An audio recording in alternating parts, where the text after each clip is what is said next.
ត់ស្រឡះទៅនៅមិនព្រមប្រកាយដេចមិនប្រឹងស្រែកបើគាត់បែងចែកតាមចិត្តអញចឹងតែអូនណាស់ដែរប្រហែលពេញចិត្តគេនោះទេដឹងទើបស្ងាត់មកដល់ថ្ងៃហ្នឹងមកធ្វើជាខឹងនេះលេះមែនទេ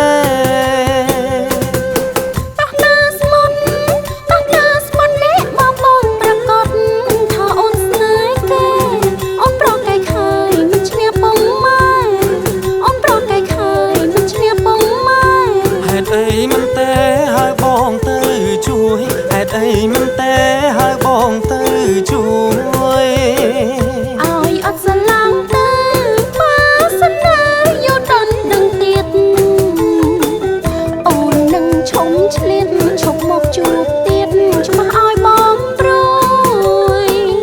ដឹងអូននិយាយលេងអត់យកអ្នកណាចាំយកបងមួយធានាមិនឲ្យអូនព្រួយរកលុយបានហើយចូលដនដឹងផ្លែ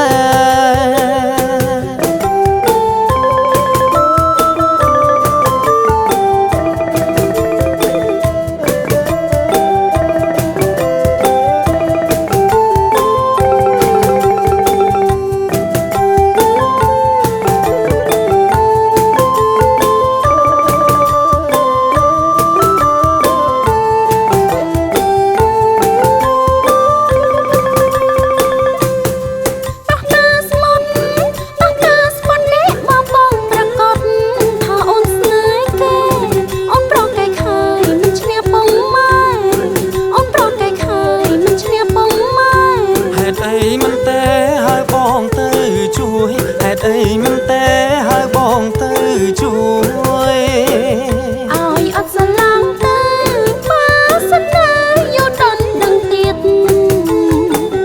អូននឹងឈុំឆ្លៀតឈប់មកជួបទៀតច្បាស់ឲ្យបងព្រួយដឹងអូននិយាយលេងអត់យកអ្នកណាចាំយកបងមួយធានាមិនឲ្យអូនព្រួយរកលុយបានហើយចូលដនដឹងផ្លែ